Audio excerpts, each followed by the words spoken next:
What's up, guys? Welcome to another episode of the Nuke Stream. Today, we're going to be talking about wingmen. Are they necessary? Why they are? Why they're not? Whatever. We'll see where this conversation takes us.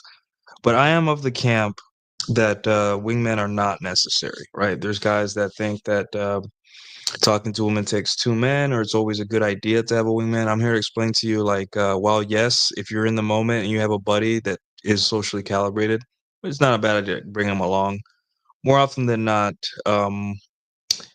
one of you will screw over the other person in terms of like talking to women and all that stuff.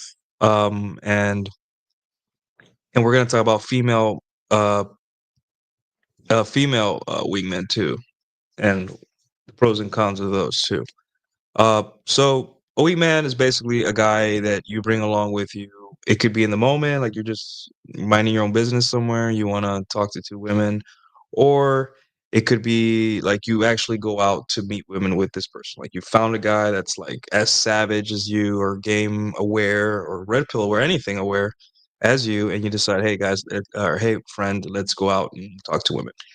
Um, now, a lot of guys really think that having a wingman is a good idea because it gives you that it helps with the social proof, right? Like you could be talking to a girl and then your friend could be like, hey, this, like the common thing I used to do is I would say that the guy I'm with, my friend, I would be like, I work for him or something, or he's my I'm consulting him or something like that, some kind of like leadership position where like I grant him status between the both of us, right? So the girl can be like, oh, this guy that I like is, he's up there, he has some kind of competency, or he's interesting or whatever, right? And the thing is, when you are talking to women, you have a wingman. The first thing I wanted to talk about is that um you don't need a wingman because it's just too many free radicals and free variables that are at play here that could it's easier to ruin an interaction with a wingman than it is to not. And for example, um I could be talking to a girl and then you pull up and then you already have this routine that could clash with the lies or truths that I said to this woman, right? Like I could tell you before we go out that, hey, like, tell her that even though I only did like firefighting in the Navy for like training purposes, tell her that let's have this story where I saved someone from a burning building or something like that. And then I'm talking to a girl, and I tell her the story, and then you come in and and try to add to the story, but it's just like things aren't adding up, and she notices like, hey, wait a minute, he said one thing, he said the other, like these guys are just trying to get laid, right? So you run the risk of lack of that congruency that you're building with a woman of crumbling, right? Because a woman's gonna be like, well, this guy said something about you that you said it wasn't true or whatever. Um, so yeah, just like when you're dealing with the cops, that's why they separate you, because they want to see if there's a discrepancy between your stories, right? If you're in trouble with the cops. And that's how they tell, like, hey, these guys are lying because both of their stories are not compatible, or at least not within acceptable range of like order of events or stuff like that, right? So having a wingman could cause incongruency, right? So you have to be careful there. Another thing that could happen with having a wingman is that as you Go about your journey in dating. Your calibration and your desire, or like the way you painting the picture that is a seduction, right, with women could be different and it be different paced than what your friend or wingman could. For example, I could be at a point where I'm starting to see a woman that I actually like and I'm starting to settle down with. So I don't have that same urgency to meet women as my wingman, right? My wingman, it could be like 2 months since he's been late or he's coming off a bad relationship, whatever. So his mentality is different from mine, right? So in the moment, um, there could be a little bit more aggression. He could be a little bit more aggressive on his part, and I could be a little bit more lax 'cause I'm like, whatever happens, I'm getting laid, right? And abundance mentality is really hard to fake. I mean, you could fake it, but at the end of the day, like it's really hard to pretend to have women when you don't have any. It's really difficult, right? Um, so there's that the disparity between goals between both guys. One guy may like to do things a certain way, and one other guy can make to do things another way, right? And it takes real skill and calibration to get to for a guy to realize what you're trying to do and what he's trying to do, right? And try to like let someone lead or let someone take control of the situation, all that stuff.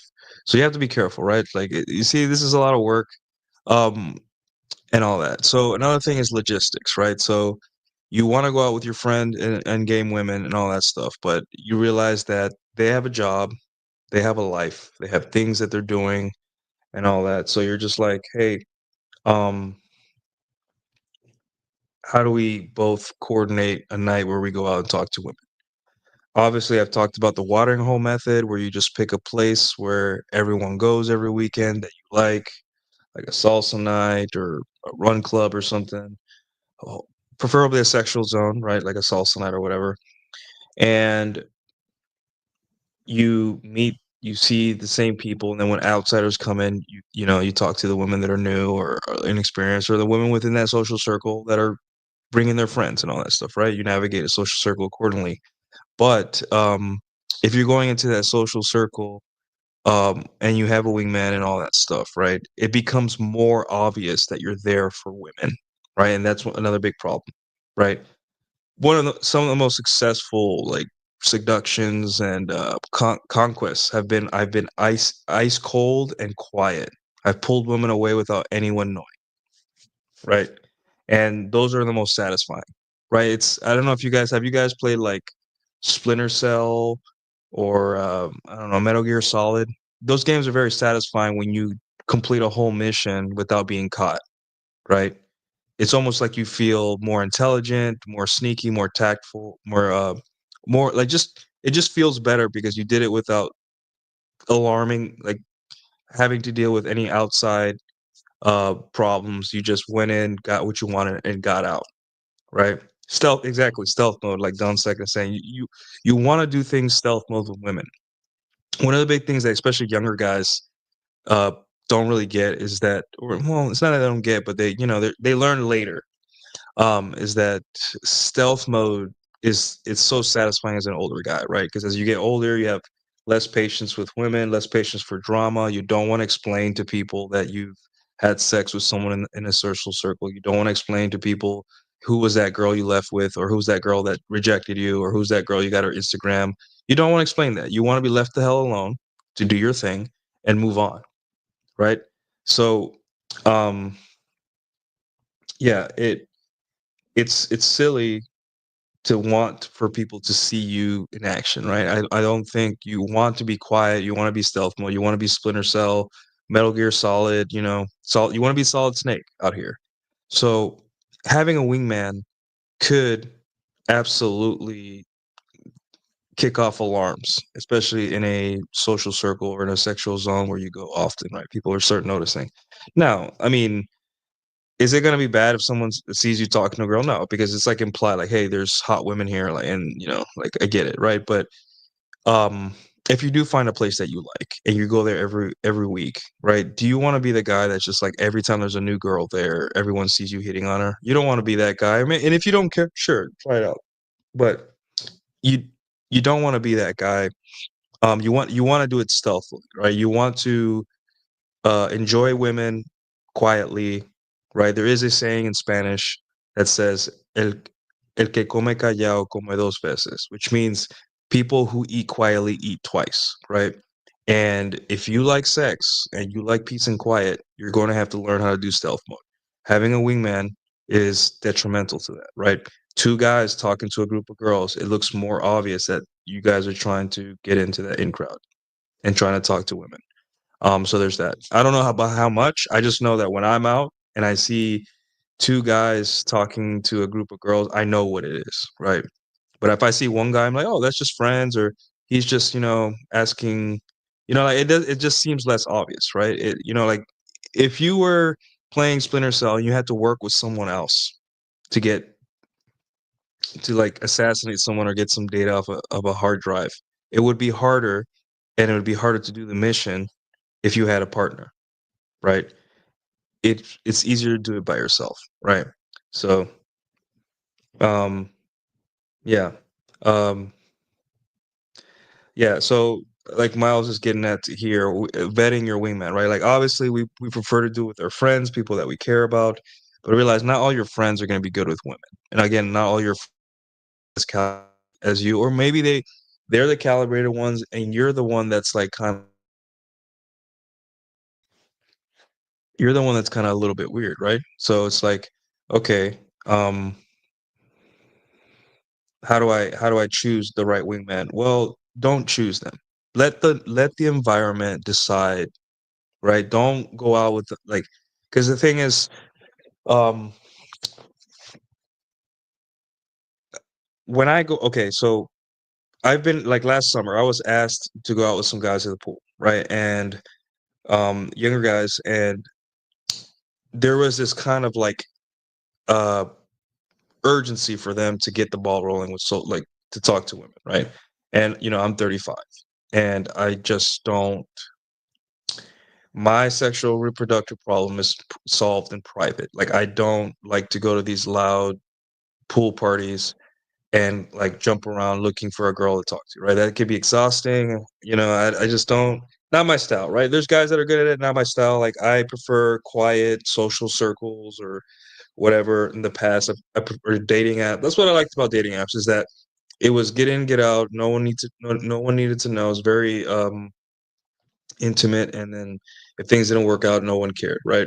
But in these situations, right, there was a girl that I was dating at that was a bottle service girl. There was a friend group of mine from I don't know, there was people that I didn't know, people that I kind of like knew from far away, like what we say in Spanish, de lejos. Um, so the thing is, like, I didn't want to be like, I didn't want to do that day, right? Um, and the way I would do it is that the way I do it is that I'm the type of guy that I go out and I'm like, man, I'm in a bad mood. Let me force myself to talk to people, man or women, so I can, get out of this funk, right? Like it's a loud pool party, it's hot, and I don't have a section, and everybody here is very shallow. It seems like, people are very shallow at these places. It's just, you know, I don't know. I get the feeling that it was a very inauthentic, shallow place. So I was like, okay, well, let me get over myself, because I really think that I could have a good time here. So I started talking to everyone, right? I don't take anything seriously. Um, Friends go away, and then within like 5 minutes, I have this black chick comes up to me and starts talking to me, and she's drunk and all that stuff. And who a guy doesn't like getting hit on, right? So I'm just talking to her and all that stuff. And then throughout the day, two women had talked to me, both black women, and I just talked to them. I wasn't really hideous, right? But I just not I'm not interested um in that moment and all that stuff, right? So, but the guys were just like, "Hey, we got to talk to women. Hey, we got to like, hey, who this girl said this girl said that. Chill." And I'm like, "Hey, dude, guys, like the purpose of today isn't to find women, right? We don't have any status here. It's hot and it's loud, right? I'm not saying don't talk to people, right? But approach it from a more, hey, getting to know people, having a good time. Right, you know what I'm saying? Like, if you go out with the mentality to meet women in places like this, you're gonna be very disappointed in yourself, right? Because there's just no, it's not incentivizing you to go talk to groups. These are very closed off groups, or clicked off. So this is not the place, right? Unless you're very experienced, day gamer or something like that. This is not the right place, right? And it leads to a lot of disappointment. The guys feel like they're trying to prove to myself to me and all that stuff, and I'm like, dude, no, no, like that's, hey, like, girls are girls. Um, there's girls everywhere. There's no need to feel that, right? We're just three guys that just wanted to go out and get some fresh air, right? Always come from that angle. Um, right. So that's the difference between calibration between me and the guys I want to go out with, right? I'm older, I'm far along, I'm burnt out from dating, and I have a girl I dated recently hovering around as a bottle girl, and I really liked that girl for a while. So I was just like, I'm just like, hey, I'm just not in the mood, and all that. So I was just like, in these situations, like, it could be very annoying, especially for me, for guys that are like, hey, come on, let's talk to women, let's get out there, and I'm like, Um, you have to be smart about this, women stuff, right? You can't just gung ho ass. Obviously, when you're younger, it's good to just get out there and make mistakes and all that stuff, right? But I like to be efficient. I don't like to be embarrassed, and I don't like to be forced to talk to women that don't want to talk to me, that are not there to talk to me, right? It's just who I am. So you can see the disparity between having wingman or a guy that you talk to ladies with, because they're more aggressive. They have something to prove, or they have something to prove to you, or to women, or to themselves, or whatever. Meanwhile, I'm just like, hey, like, I'm more of a stance at this age, right? After having done it all, right? That I just let the women come to me, unless there's heavy IOIs, right? Like, those black women approach me, and then I'd be like, okay, cool, and all that. So, yeah, that's why I kind of just don't believe in wingmen that much, right? 'Cause there's just too many disparities. There's very few guys in my life. I know one person in my life, and he was my best friend from the Navy, and that guy, really, me and him play well off of each other, right? But that's needle in the haystack, right? Most guys, you're not gonna have a guy you can go out with, right? Even if you guys both know about women, it's just not fruitful to search for a wingman, Um, another problem with wingman is, you're dealing with another ego. So there have been times where I tell a friend, like, wait here, let me prime these girls, and let me introduce myself, let me talk, let me get the ball rolling, right? And then when I give you the look, come over, right? Like, the look, every guy has a look like, hey, like, like, come on, they're interested, they want to meet you, or hey, they're cool, they're chill, they're not here with their boyfriends, whatever, right? And there have been times where I do this, and then they come in too early. Like, I'm still trying to meet the girl, and the guy just comes in, scares the shit out of them, because he just comes in like guns blazing and says, "Hey," cuts me off and all that stuff, right? So it's just like, that's annoying, right? Like, I started building rapport and trust with these women I met on the dance floor or somewhere, and I'm just like, you know, and it happens. It's not your wingman's fault, right? It's just that they just maybe like, hey, I'm going in, like, he looks like he's gotten comfortable. He didn't pay attention to the signal, so then you get a little frustrated. And you're just like, oh, God, and it's tough, right? Because you feel like you're building attraction on a house of cards, and he just came and knocked the house of cards because he didn't understand, like, your signal or something, or when the right time was to talk to a group of girls, and that's frustrating. Like, that frustrates the hell out of me. So I just don't intermingle my girl problems with my friends. I keep that completely separate, and I don't really intermingle the two, right? Like, when I'm out with my friends, I'm out with my friends, we're doing silly stuff, right? And then when I'm, out, talking to women in my past, I would just do it alone. And I felt more focused. I felt less bound by other people. I feel like I have to work less hard, because Usually when you have a wingman, you're, like, calibrating for the women and calibrating for them too, and it just felt like twice the work, right? Um, so, yeah.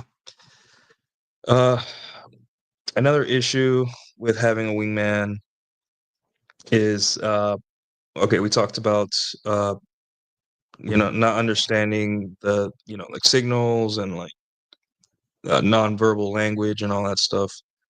Um, Another issue would be jealousy, right? There's guys that they really think you don't got it, or they'll use you because you're the dumb guy that opens the girls, and then since there's guys that will, like, wanna go out with you because you're good at opening groups of girls, or you're friendly and you know girls already, and they're just using you because they're too afraid to talk to women or open women themselves, so they use you as, like, the tip of the spear to get in, to wedge themselves in, and once they see you talking to a group of girls, they just come in and jump in, right? And then just cut you off and, like, "Okay, I'm taking the." So they're egotistical, they're selfish, and since they themselves don't have the balls to talk to women first, or open, or talk to a set of girls, they themselves are just like, I'm going to use this guy. He's going to go over to talk to those women, and then I'm going to go in whenever they look comfortable. I'm going to go in and take advantage of, basically, you're being used as a buffer against rejection, right? You are the one that faces a rejection. They see me walk away from a bad reaction or bad interaction with women, or, like, they reject me or whatever. He's like, "Oof, I'm glad he took the rejection, not me." But if I get in good with him, then I can go in and reap the rewards of this guy, you know, risking rejection and the emotional toll that takes on you, right? So there's a lot of guys like that when you with wingmen, and guys that you game women with. So be careful, guys.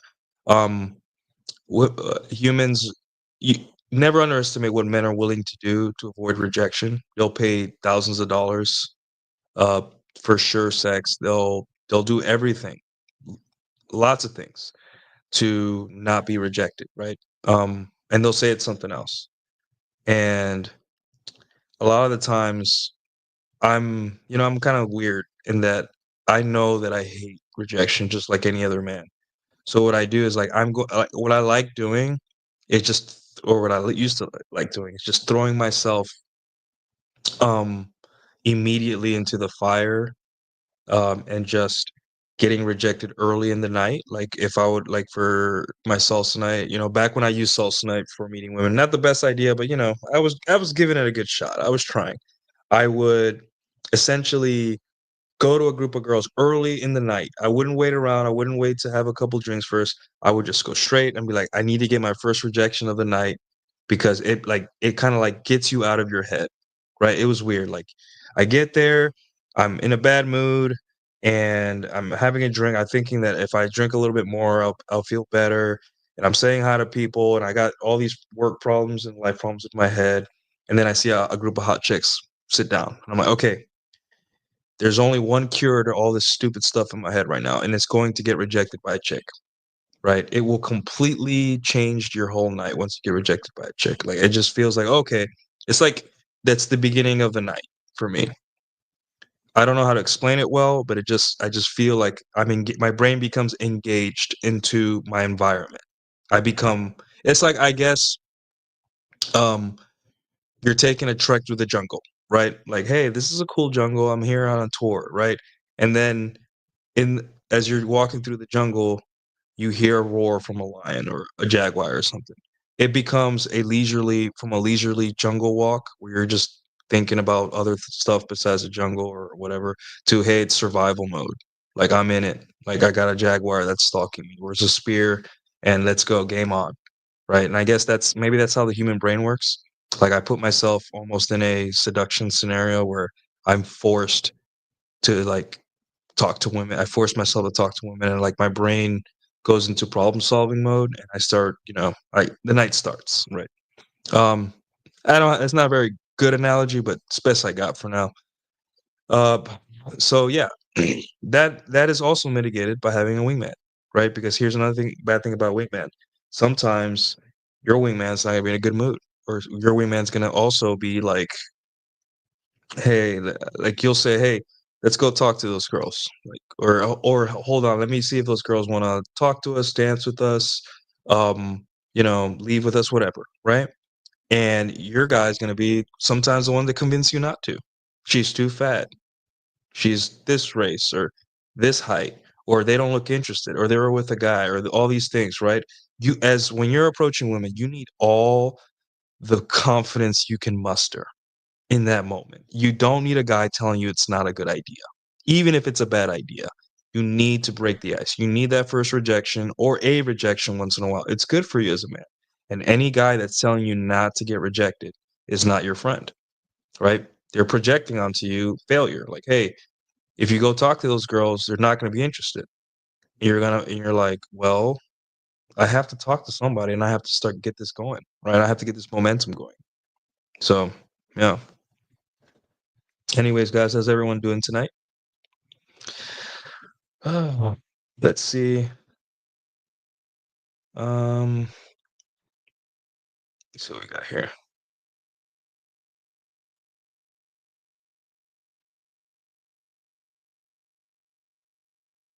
Getting a wingman who gets it is the hardest. I've had a guy banter with me in front of her, but I've also had events from Masculine Geek building me up to make me look better.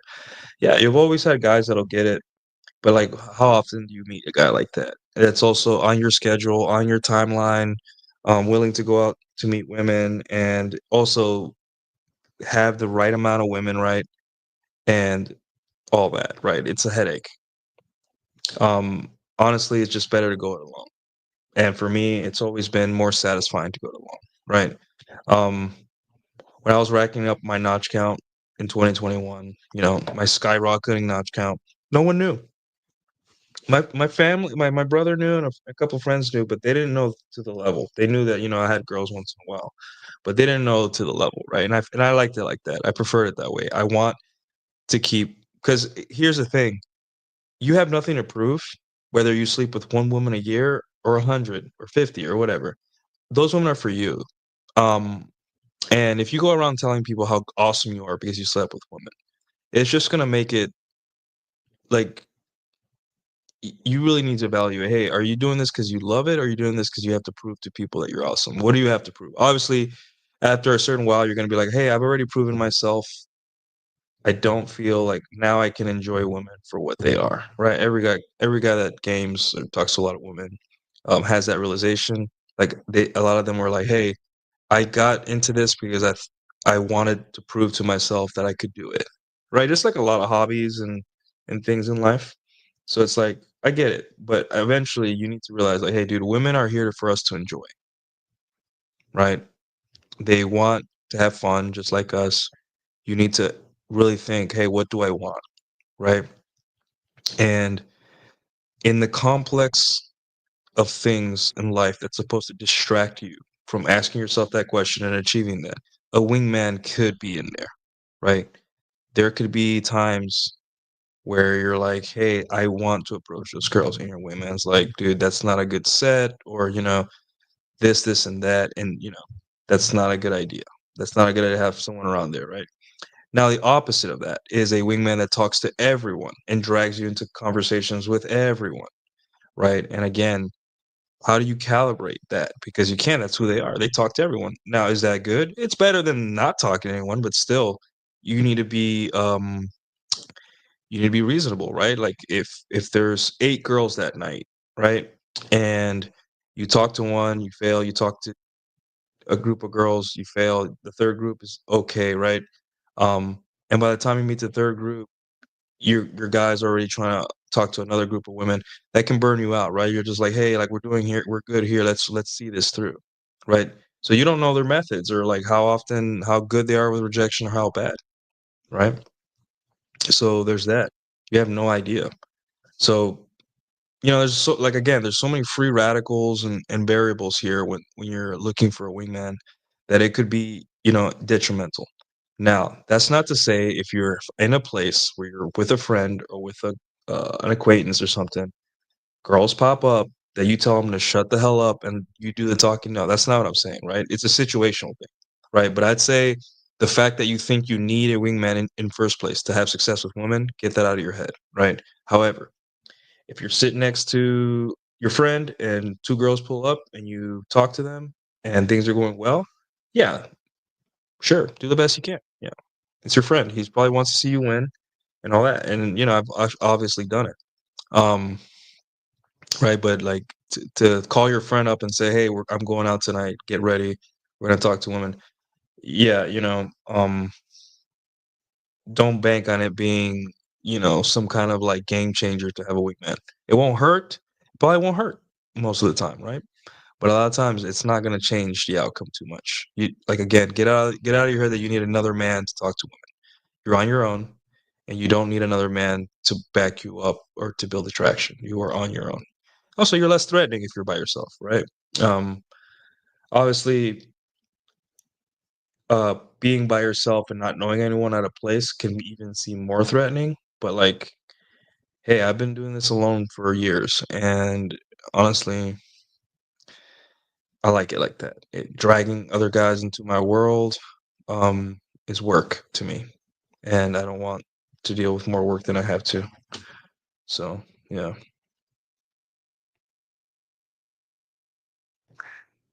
in my honest opinion, there's two kind of good wingmen: a good girlfriend that you like a brother, and a guy that has a girlfriend. Yeah. Yeah, a guy that has a girlfriend, again, because they don't care about rejection. They're already taken care of, their reproductive problems taken care of. So they tend to be really good at setting you up and all that stuff. They first off, they don't have an ego about it because, they have a girlfriend, right? They don't care about getting rejected. Um, they I guess there's an innate guilt for men when they have girlfriends that they don't hang out with you as much. So you're just trying to do some goodwill, like, "Hey, dude, I still care about you. Here's me being a good bro for you. Don't I haven't forgotten about you," and all that stuff. Um, and all that. And then men, when they have girlfriends or have women in their life, they tend to approach women differently. Abundance mentality. So it's all good things. And we're gonna talk about female wingmen here too. I just wrote an article today about that. Was it today or last night? I think today. Hold on, I'm pulling up my post here. So we're gonna reference my 36th article from my dating thread and about female wingmen, right? So yeah, yeah.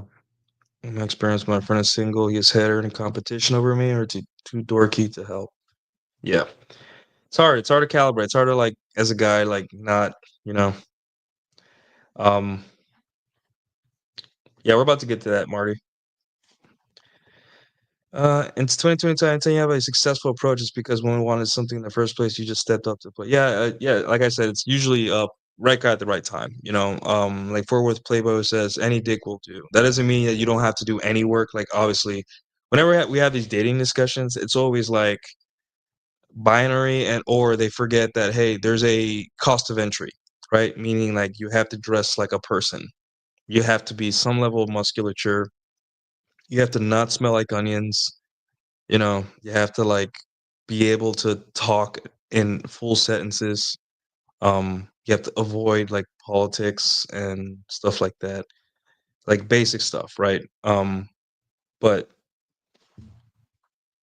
most of the time, if you meet if you meet the criteria, the fundamental criteria of being attractive, then girl will go with you, right? Um, or she has already chosen you. She's seen you around before, and by the time you already talked to her, all she wants you is not to say anything stupid. Like, hey, I kind of want to sleep with you. Just give me a little bit of time to talk to you, and then when I'm ready, I'll have sex with you. But just don't say anything stupid. Just say less than necessary, so I don't get turned off. That's literally a lot of women. They're like begging you to not say anything stupid. Yeah. Um. Okay, so let's take a break, and then we'll come back and talk about female lady friends.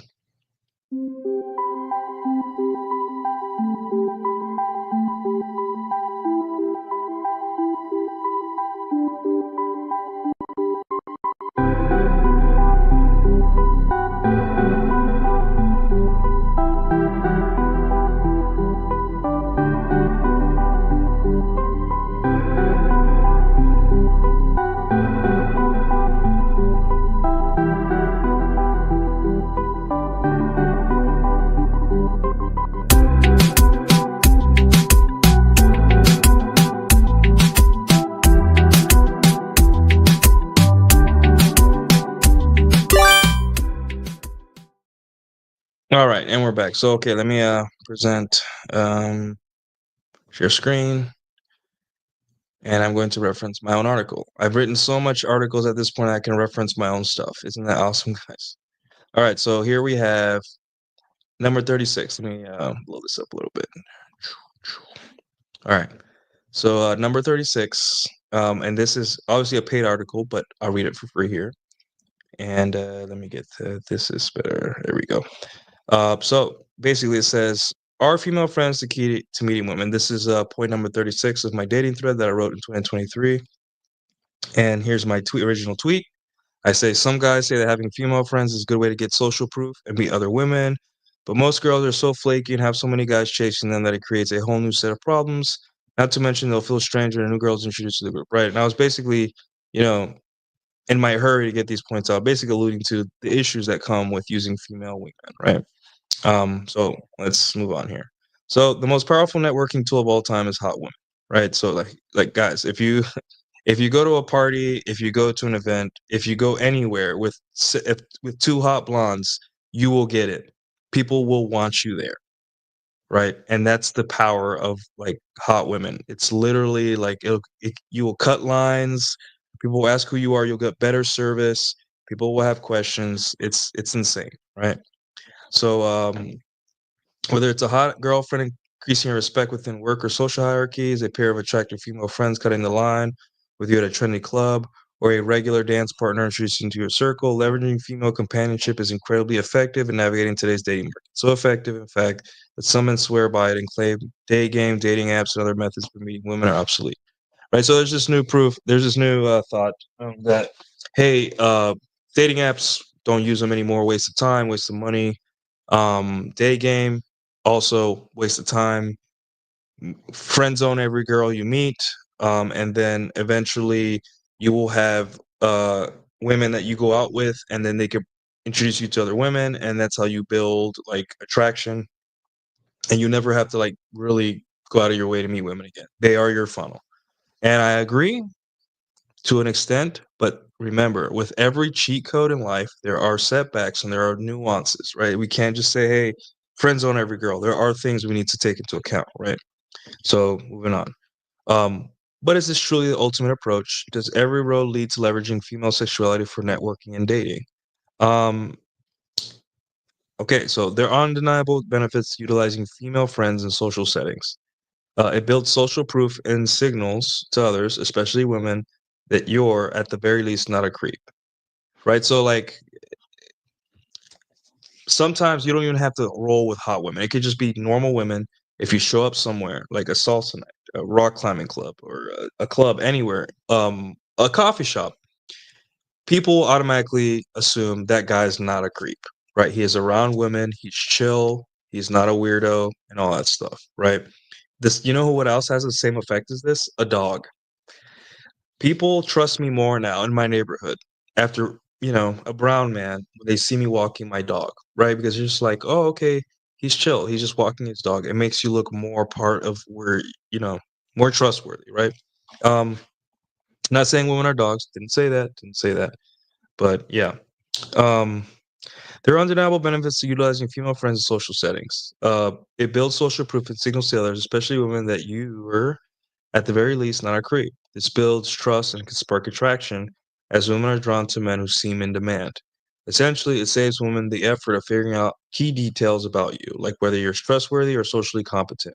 Showing up with fine ladies is magnetic and garners attention, right? So one of the reasons women are great wingmen or just have around you when you're out socializing is that you're doing a lot of the legwork for women for them, right? It solves so many things in their head that you're with women. Like first off, like I said before, you're not creepy. Great. This guy's not a creep. I don't feel like I'm at danger around him or he's gonna pull a fast one or spike my drink or anything like that, right? He looks like a chill dude. The women around him trust him and they're hot, just as hot as me. Um, so yeah. Uh that solves that problem, right? Big problem for a lot of women. Another problem that it solves is that you know, like, is this guy good with women, or is he attractive? Right? A lot of women don't. It's a lot of them. They have to look at the consensus to figure out if a guy's hot. yes, you could be incredibly handsome, and that will help, right? But in today's world, um, where women are more like, "Hey, what's your Instagram to see what you're about and see if, if you're a weirdo or, you're congruent." There's nothing more congruent than seeing a guy very comfortable and commanding 2 women that are his friends to do things, right? Just imagine you arrive in a place and she sees, "Oh, who's this guy? He's kinda handsome, but, a lot of guys look good here, whatever." But then they see one of the girls bring you a drink, right? Or they see you how comfortable you are, like, asking, bring you water or something like that, or help you up or pick your wallet up when you drop it or something like that, right? That in that sense, it's attractive to women because, hey, not only is this guy not a creep, but he's leading them. They respect him. He's not like the weird gay friend. He's like the guy, right? There's something about this guy that women respect. And I don't mean respect like, worship. I mean just like baseline, like respect. Like they're getting him a drink at the bar. Like, hey, here's my credit card. Bring me 2 drinks or bring me a whiskey. I'll be right there or something, right? Just like you would tell to your friend, right? Because a lot of girls they're not used to guys asking them for things, right, like that. So if you ask him, like, if I go out with my best friend, right, and I say, hey, dude, I got first round. Here's my card. 2 beers. He'd be like, okay, dude, whatever. Like, no big deal, because we're friends. We're like, he would do the same thing for me, right? But in this interaction, seeing that you do that to a woman, it really, is eye opening for a lot of people. They're like, "What the hell is this? Is he like a pimp or something?" Right? Because guys are not society's not used to seeing men treat women like friends, especially attractive women, right? The understanding is that attractive women are the ones asking and getting things from men. So even these little small micro interactions, these things lead to attraction to women because they're just like this. I never see this. A guy commanding attention and not attention, but commanding things from women. It doesn't have to like when I say commanding, it's a strong word. But what I'm saying is just like, hey, bring me a beer. Here's my card. Bring me a beer. I'm just gonna chill here, or get us a table, right? Stuff like that. That's that's very powerful message to everyone out around you, right? So yeah. Where were we? Let's move on. So yeah, it saves women a lot of legwork, and they like that. They say a lot of women will be like, I don't like womanizers and players. But a lot of the reasons women do like womanizers and players, despite them saying not, is because we solve already a lot of problems there. They know we're attractive. They know that we're successful with other women. So if they sleep with us, right, they know that there's something there. There's something to pursue. They got to figure it out what the why.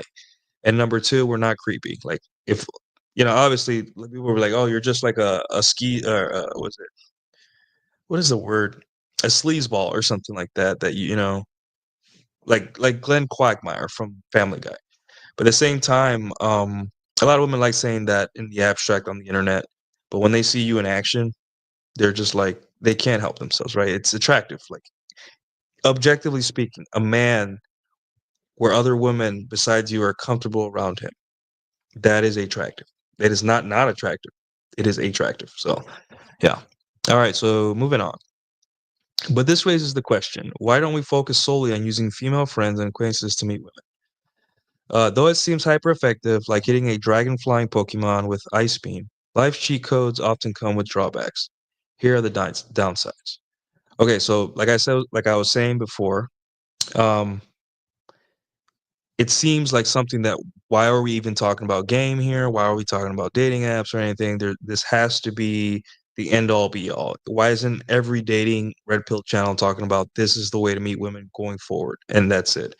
And I'm here to tell you there's 5 reasons that I found what makes it hard using women as wingmen, or at least having them next to you when you go out to sexual zones or socializing and stuff.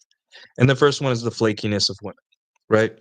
Just as women may flake on dates, getting 2 attractive women to show up on time and ready to help you meet others is a challenge. Even for casual outings, female friends often cancel last minute, arrive late, or bombard you with logistical questions that they could Google. Now imagine coordinating with 2 hot 26-year-old blondes. It feels miraculous if they show up ready to socialize. And that's the first thing, guys. Like just like women flake on you for dates and all that stuff, just like they flake on their friends, just like they flake on everything, they will flake on you, right? That's just who they are. Women are flaky. They use any excuse to get out. Like, women will be like, "I have a stomach ache. I'm not doing anything today." Right? That's how women are. Um, so you may think, "Hey, I have a group of female friends.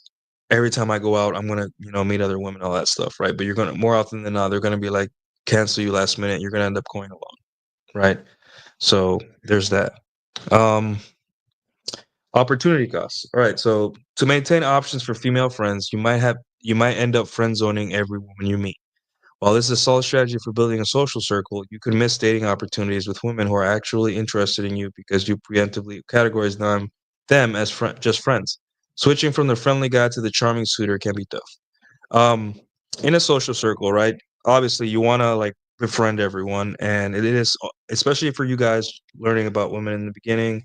It is a good idea to be friendly towards women because you get more data and social proof from that, and that's what you need. You need to immerse yourself in the world of dating, right? You will learn more from women by hanging out with women and seeing men interact because you're seeing it from the other side, right? Like, imagine you go out for a week and you're out at the bars, a dance night, wherever, you're approaching women, right? And you're like, okay, had some success, didn't have success, whatever, learn stuff. Now imagine going out with two hot chicks as a friend, and you're just watching other guys that were you last week talking to these women. You're on the other side, and now you can see the other perspective of how men look and what they do, and you'll have that outside looking in experience, right? That's why it's important.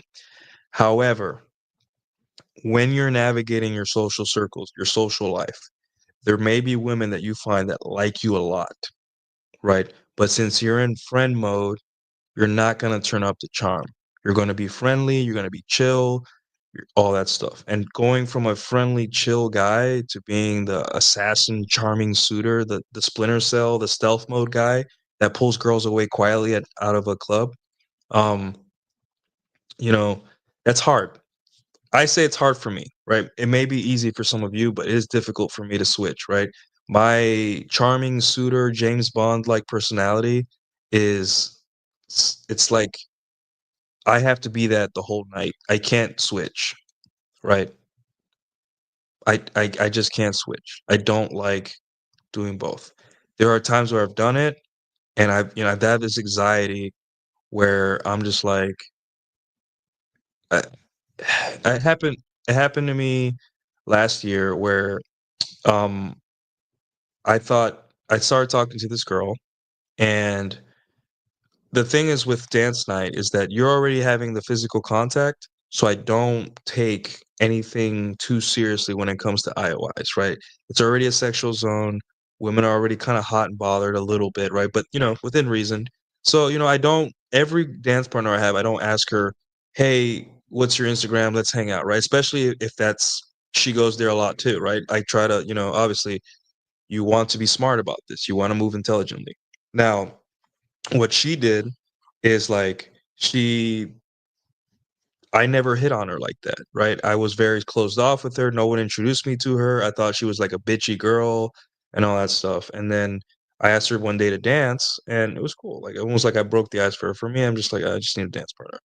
And a week later, she pulls me in another dance night out to the darkness, like where there's no people that she knows, into the back of the dance floor. There's not a lot of lights there and all that stuff, and we're dancing. And I'm a good dancer. I'm well calibrated. I know what she was trying to do because just the way she was dancing with me, right? Um, there was something off. I'm like, okay, um, this girl's like acting a little weird in a good way, right? In a good way. And then we end up making out on the dance floor. And I was like, I was just being friendly the whole time with this woman. Why is she like doing all this? And then later on, as we, had our casual relationship, she said, "Hey, like, you never talked to me. You were always like standoffish with me. Um, you never put the moves on me. Why?" And I'm just like, "Oh, I just saw you as a friend or just another girl. No one introduced me to you. I thought you were dating someone else in the circle, right? I didn't see it through, right?" And if she hadn't taken the initiative in that sense, right, which she had to because she kinda understood too, like, "Hey, guys come here too to just dance. They're not here like most guys aren't here to just like pick up women, right? This is a hobby. She also understood that, but she had to take initiative. Sadly, I don't like when women take initiative. I like to be the one to take initiative, but she did, and she put the ball in my court, and I took the ball and all that stuff. Luckily I was able to like pick up on it pretty quickly when it was time.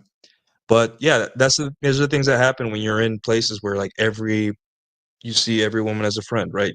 You overlook opportunities. The woman was very attractive, and I'm glad it happened, but you overlook opportunities, and that's generally speaking, is it worth it? Yeah, it could be. It depends on the guy. You guys decide if it's worth it or not, but just know that you may overlook opportunities where women really want to get with you, but you've friend zoned them, you don't see them, you don't pursue them and all that stuff because you're in friend every girl mode, and then have them bring you girls, right? And you're not like, hey, I met this group of two girls.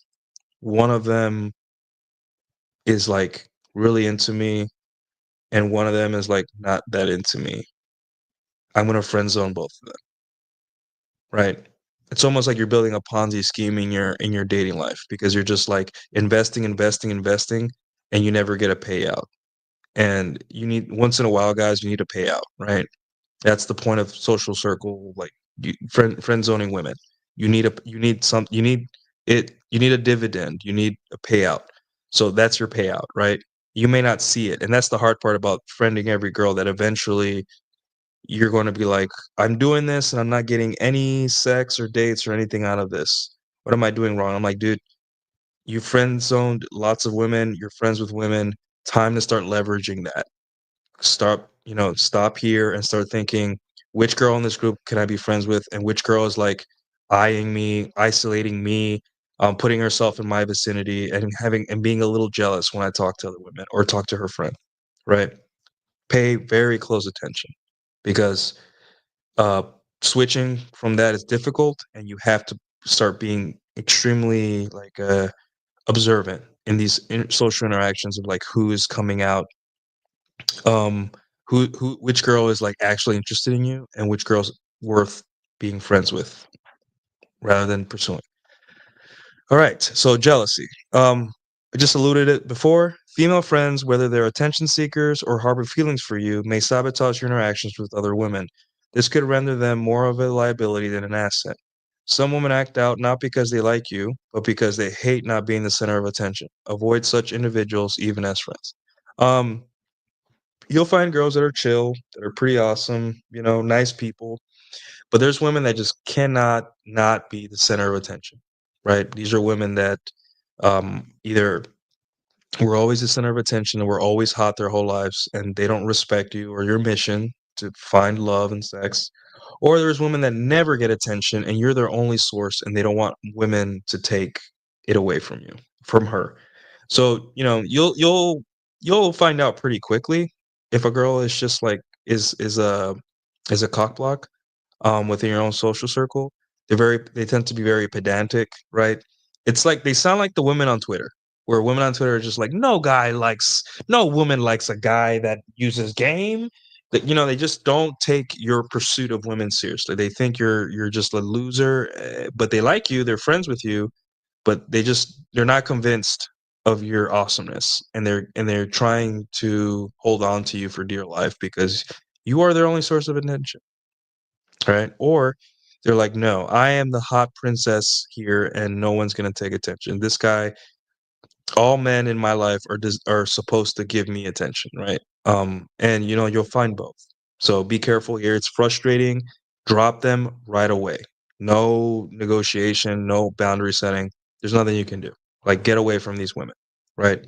Um, and bang their friend or sister maybe it'll set them straight. Who knows? But yeah.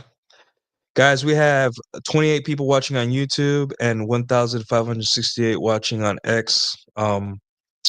Like the video if you're here. Subscribe to the channel, please. It's definitely worth watching me and my points. I promise you'll get a lot out of this. And guys, this is an article from my Substack, so sign up to my Substack. I'll put the link here. It's $7 a month. I post like 10 of these articles, which will later be rolled into my book, which is coming out after I'm done with this. So yeah, what was I saying? So moving on, we have limited inventory. What is limited inventory? There are only so many hours in the day and a finite number of women willing to invest time in a platonic relationship, friendship. Female friends are often temporary as women gravitate towards relationships or other social groups on a whim, right? You'll have female friends, but the minute they find a boyfriend or a fuck boy or whoever, they're gone. The minute they get bored of you or they find something new or they whatever, they're they're gone. So you don't have all the time in the world to actively seek out women to be friends with. Again, this is situational, just like your male wingman. It's a situational. If you're in a position like me where I go to salsa night, where I was going to salsa nights and I started becoming buddy buddy with the girls there, that's situational, right? And we're going to talk about that later because there is a solution to all this. I will not leave you guys without a solution, right? But um yeah, don't get too shocked when a woman just stops talking to you. I've had women that one day were super friends of mine. They come over for Thanksgiving, they know all these things about me. We even game together, and then the next day they're just gone for 2 weeks, don't hear about them, and then they come back. Like, women are like that. They're flaky, they got things going on, they fall in love with the guy, forget, and they come back. Like, they're not like us, right? Men and women are different, so don't expect them to be very loyal to you as friends. They're in and out of your life. So yeah. And we have a $2 super chat from Gene Simon. Thank you, sir. You get let's give you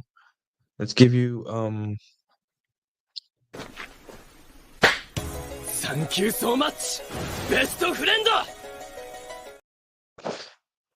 Gene Simon for the $2 Canadian for the tip jar. Thank you, sir. Appreciate you. Thank you for the super chat, guys. Guys, don't be afraid to drop a super chat and all that. Ask your questions, whatever you guys need from me. Okay, so limited inventory, we talked about that. Okay, so social awkwardness. Social awkwardness is an interesting one, right? Especially in the age of people being terminally online, including women. Um, Despite the stereotype of women being more socially adept, many lack tact in unfamiliar settings. For instance, my Asian quirky friend might bear hug me mid conversation with another woman, inadvertently killing your momentum with a particular group of women, right? So there have been times where I make friends with women, right?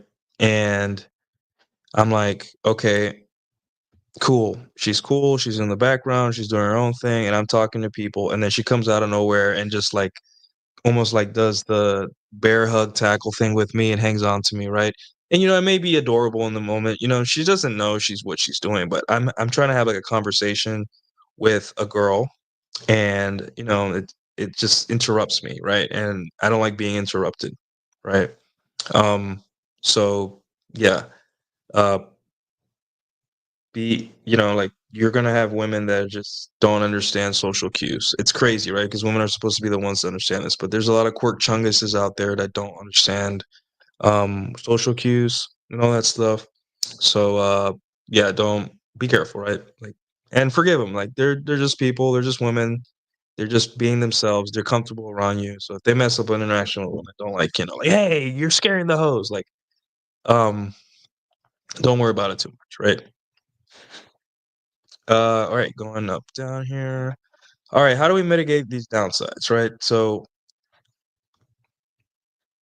let me stop sharing. All right, so how do we mitigate downsides of female wingmen, right?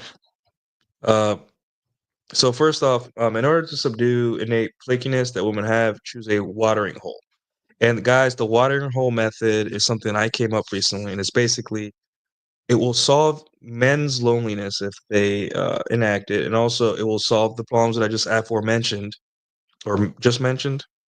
Sorry, English is like my 17th language, aka it's my first language, but I'm just not good at it. Okay, so um, essentially, a watering hole method is that instead of going through all the pain of building a group chat, doing the logistics, finding places where everyone can have a good time, convincing people to get out of their homes, men or women. Um, you just say, "Hey, I'm going to go to a place where everyone meets regularly, and whoever shows up, and whoever doesn't, doesn't." Right? I'm going to salsa night. If you don't show up, I don't care. If you do show up, hey, dude, let's catch up. Hey, I'm going to salsa night. Hey, my female friend's here. I'm gonna have a chat with her, make her laugh. Girls will see like, hey, this guy's pretty well connected in this space. Or hey, here's a bartender. I have a chat with her. She gives me a flirty smile because she wants a tip, or she likes me. I don't know. It doesn't matter to me. Um, I don't have to worry about inviting anyone out. I just show up. My friends are there. Female friends are there. And then when I'm done, I go home. I don't have to worry about Ubering with anyone back home. I don't have to worry about anyone's safety or anything like that. And hell, my friends sometimes give me rides home, right? And yeah, that's that's the solution, guys. The watering hole. It doesn't have to be it could be a rock climbing club, a run club, a rock climbing gym. Hell, I drive by like all these courts with pickleball, and they just built a new pickleball studio right next to where I get my haircut. So it's like just go to these on a set time, right? You guys have gone to the gym at set times and you see the same group of people at the same time, right? It's almost like, obviously in the gyms people don't socialize as much, but like you kind of like almost feel like you know them in a way because you guys go at the same time. There's just like almost connection. It feels like easier to talk to them. Same thing with the watering hole method, right? Go to a place, there's regular meetings. It doesn't even have to be a sexual zone, right? You could be an introvert and you're just barely getting out there and getting your head out of your ass socially. Do you have a dog, right? Your dog, there's going to be meetups in your city based on your breed. Like, hey, like there's Shiba meetups here in Dallas, right? Maybe instead of like going out to meet people at a bar, which I hate, I can go out and go to a dog park. Guess who also goes to dog parks? Women. Guess what time you go to the dog park? Maybe 6 p.m. every day after work. That's where all the women go to walk their dogs, right? Guess what builds trust with women? Having a dog. Guess what dogs like? Routines. Your dog's gonna be like, oh, it's 6 p.m. It's time to go to the dog park. My owner's gonna take me there any minute now. So there you go. That's like 17 birds with one stone, right? So yeah, you created a routine where you go and whoever shows up, shows up. And eventually you'll see the same people. That builds trust, right? And you don't have to worry about planning stuff out and nobody wanted to go out with you. You just show up and that's it. This could be for a yoga class, anything, guys, whatever you're into. So, even like nerdy hobbies, right? The other day I went to for New Year's I went to an anime party, right? I just wanted to do something dorky and I went to an anime party. And I saw like four kids that four guys that I've always see, right? And obviously I'm not friends with them. They're too young, These kids are like 22 or 23. But like I recognize them. And I'm like, "Shit, well, hey guys, how you been?" I didn't talk too much. I'm like, "Hey, high five, like your cosplay," and I moved on. Um, but yeah, that's how it is. You'll find too, if you're attractive enough and have enough rapport in a space, there are women that figure out your schedule and will show up. And they'll be like, "Hey, no, I just like dancing on Wednesdays," or "Hey, no, I just like going in." And I'm like, "No, they're trying to get with you."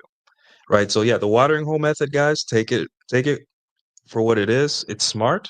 And male loneliness gone, dude. You're done because you figured out a way to meet and interact with people, become friends with people, right?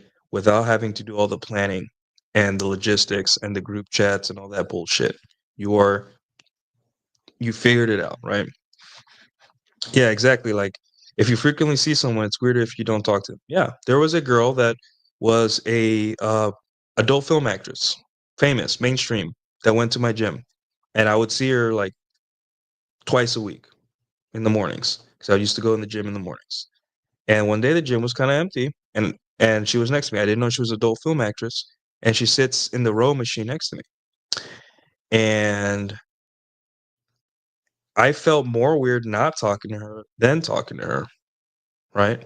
And I had a chat with her, and I'm glad I broke the ice. I'm glad, I should have got her number in retrospect and all that stuff. But I'm still in the gym mode. Back then, I was like, gym is not for talking to women kind of mentality, right? But yeah, it makes it weird. Not you're forcing yourself to socialize. You're having a little bit of discipline. That's why the watering hole method is so effective, right? So, um, okay. If they show up, they show up. If they don't, they don't. You met with enough women within this environment to use it as social leverage, right? Let me bring this up again. Um, share screen. Okay, here we go. All right, so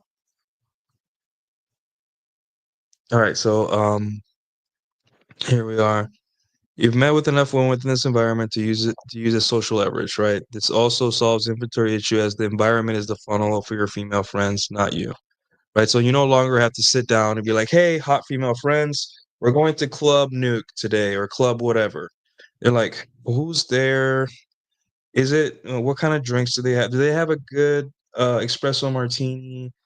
Are there going to be any hot guys there?" And you're just like, "Ladies, like, can we just go and see what's like?" Instead, you just show up somewhere. And hey, your hot female friends are already there. They've been drinking. They're already in a good mood. You're like, "Hey, girls, what's up?" You hug them, and that's it. How much work does that save you guys, right? How much work? So, yeah. Um, all right. Uh, Jealousy is mitigated because women are on their best behavior in environments that they visit often. So even if they do have strong feelings for you or just can't stand not being the center of attention, they act right to avoid being socially ostracized.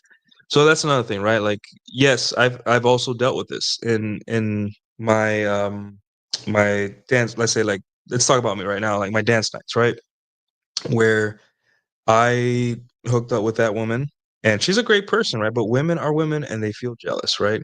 And there have been times where the pact was no one's gonna know. We're secret about this.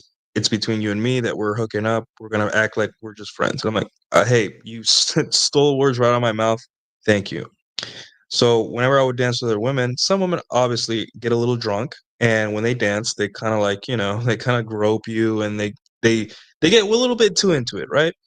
So I would come back, and she'd be laughing, and I'm like, oh, should have taken her home. Like, women, I wasn't mad at her for saying that. I just like, hey, like, women are women, they get jealous. It's just who they are, right? However, she was quiet about it. She didn't blow up. She didn't get mad at me. Nothing, because the environment was keeping people, from being stupid. She was being regulated by her environment. Remember how I said that women's personality is not based off something they just came up with in their head. It's based on their environment. They are like water. If you're in an environment where being jealous and acting out is going to make you look stupid in front of the whole dancing community, then you're probably going to chill, or at least wait until you're away from people to act crazy, right? So my drama management was outsourced to the environment, right? So there you go. Uh Here, where are we? If you're close to your female friends, it's worth to set boundaries in a light and playful tone to not scare the hoes. This is usually not a problem with older women. Having female friends will always be a powerful way to command social scene wherever you go. It's inspiring to see differently you treated, connecting your social proof as well as seeing men drool over your female friends. Use this to your advantage, accept and mitigate the downsides, and most importantly, have fun. Right. So, like, if like my quirk chungus Asian friend, she once she would interrupt my conversation from time and time, and I would just talk to her like my little sister, and I'm just like, "So and so, you're scaring the hoes. What's up?" Like, and she'd be like, "Ah, you're so ugh," and then whatever. Like, I still, she's a good person, right? I don't feel good being mean to people. I just don't. So obviously, maybe online, but in real life, I don't. But you can be playful with it. Don't like yell at your female friends for ruining an interaction, unless it's obvious that she's like just an attention-seeking bitch or something like that, right? But for the most part, women, a lot of women are lonely too, and a lot of women, the only attention they get is from men that want to have sex with them and have no game, or want to have sex with them and do have game, or just pumping and dumping them, right? Once in a while, they want to be around a guy that doesn't want to fuck them, right? And they get a little comfortable around guys like that, right? And you got to be careful too, because on a long enough timeline, these women kind of know you on a different level. They see you with hot women. They see how they see the real you, and a lot of them end up falling for you, right? And that's also, you can't be mad at them for that, because when you put two humans together for long periods of time, they eventually connect. And it doesn't have to be romantically, but there is a certain, like, they don't want to be taken away from you. They don't want you to be taken away by some other girl, right? So, obviously, always see the humanity in your female friends. Don't get mad at them because they ruin an interaction. They're just women, right? Just so, yeah. All right. Anyways, where are we? Okay, so that's pretty much the article, guys. Substack, $7 a month. You get stuff like this. Um, I've already written. I'm starting to write enough where I can reference my own stuff. But you guys here, I just explained it to you. I showed you the whole article for free. If you guys want to support the channel, um, and I'm also releasing free articles and stuff like that. So yeah. Um, okay. So that's pretty much it, guys. In terms of Wingman, we talked about men and women and all that stuff. Women is a little bit more complex, so I talked more about that. But just, guys, do what's best for you. Do what works for you. If you having a wingman gets you more laid, sure, right? If you having female friends gets you more laid, sure. I'm just trying to say, hey, like, hey, these are the downsides. Here's how to mitigate, right? For guys, remember, guys have egos. Guys have things to prove about women, that they're good with women, and guys also could get jealous of your success. Guys use you to as a buffer against rejection. Just pay attention, right? There are going to be guys that will never approach a girl, but once you do, they'll tag along because they're just too scared. Are you really helping that guy? No, because that guy, you're doing the hardest part of the interaction, and that's risking rejection, right? Make sure that and a lot of you guys are experiencing, you're training a younger generation, or you're taking your little brother out, your cousin, all that stuff. Let them also flounder a little bit. Don't be the guy that leads every interaction. Be like, hey, go out and talk to those girls. I'll come in when you give me the signal, right? When they're cool, or something like that. That's better for guys that you're training or helping learn about women than always being the guy to bird feed them game, right? Let them feel that sting and that burn from um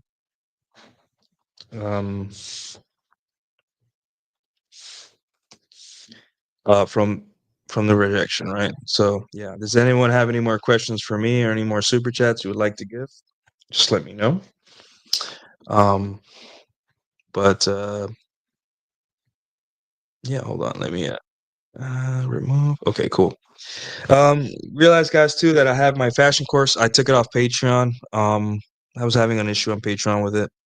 So, but it's on Gumroad. Here, I'll put it in the chat. It's $30. 10,000 words, about 30 pages. Just 44 concepts on how to dress better as a man.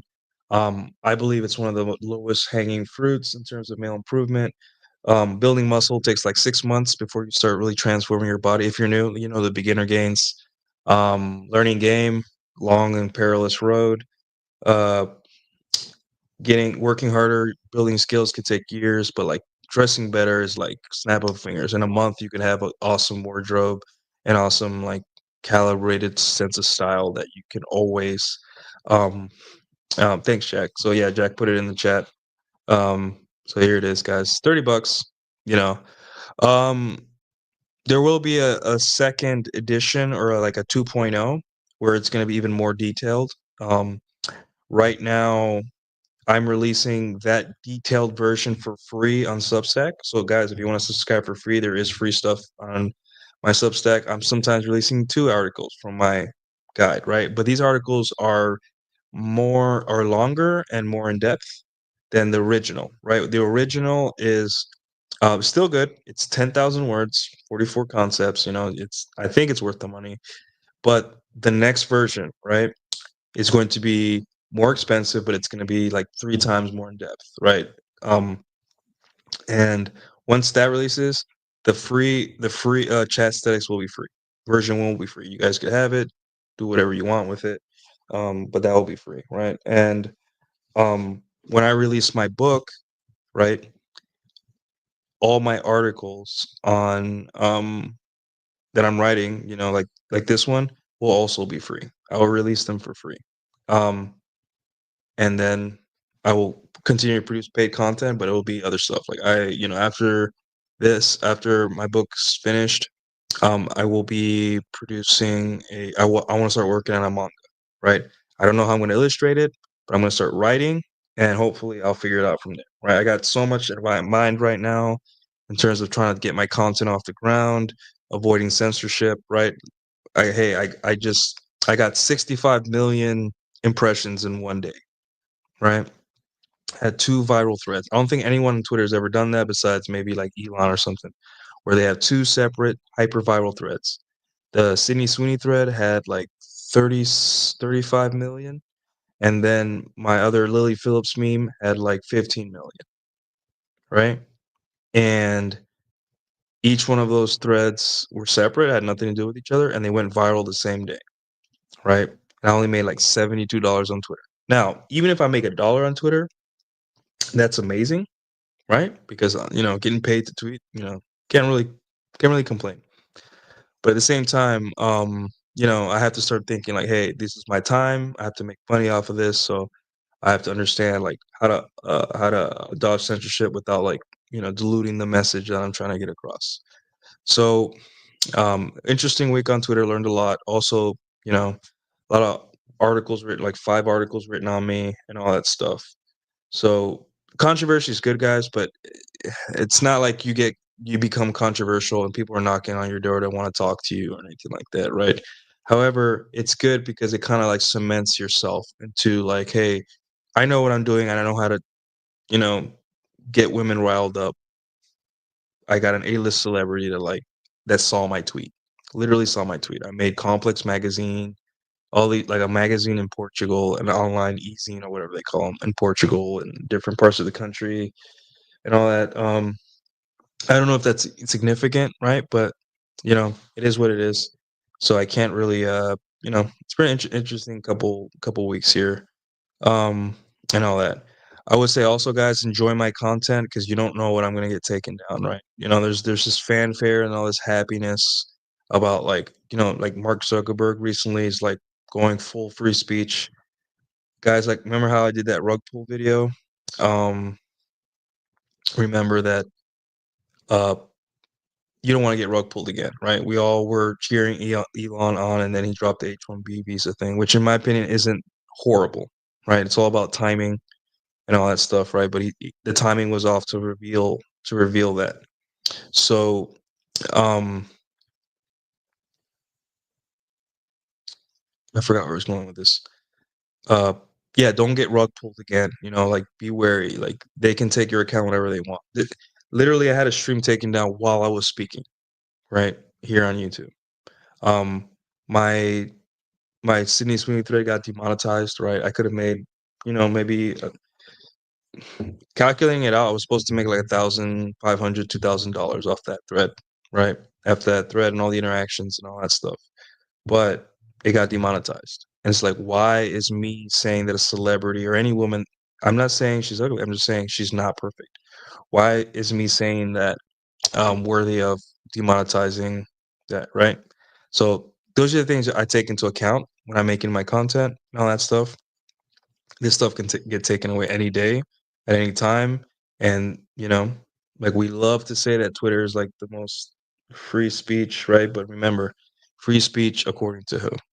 Everyone has a different definition of it, and just don't be surprised if one day I go missing because I said the wrong thing, I pissed off the wrong person, and all that stuff. So enjoy my stuff while you can, right?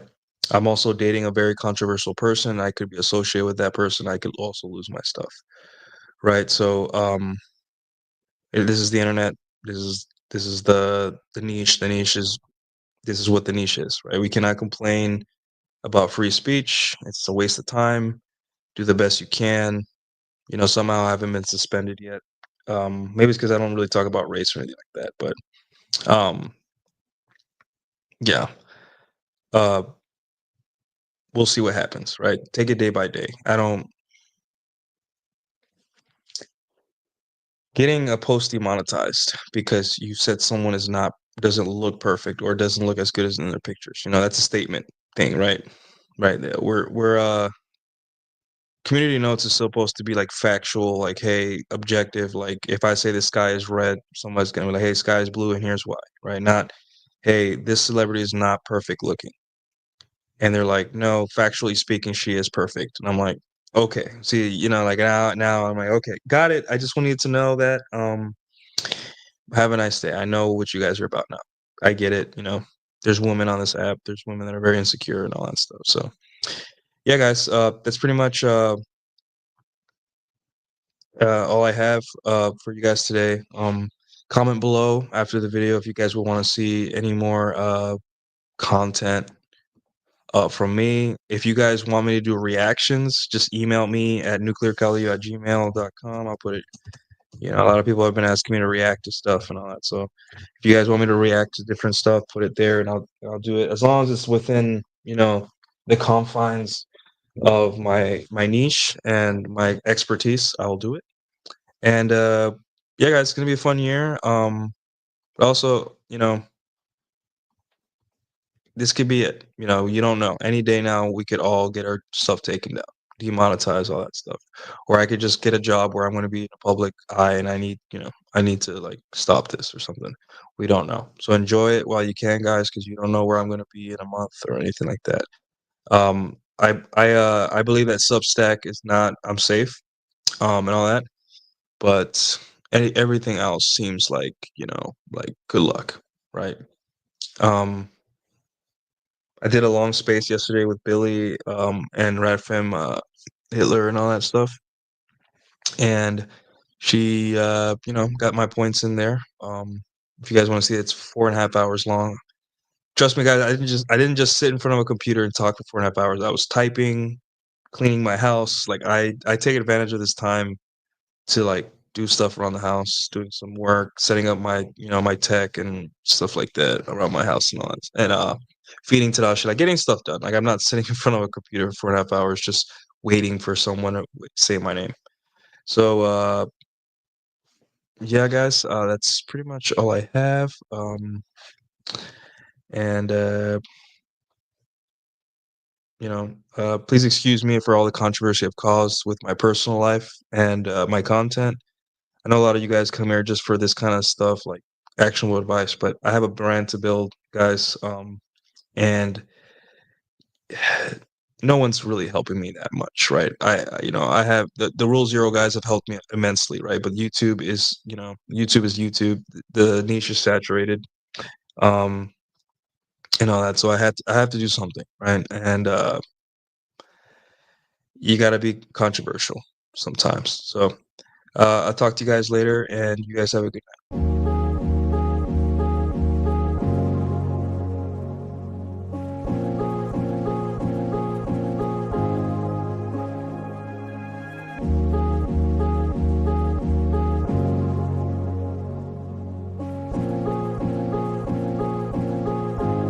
I love you, you, you, you.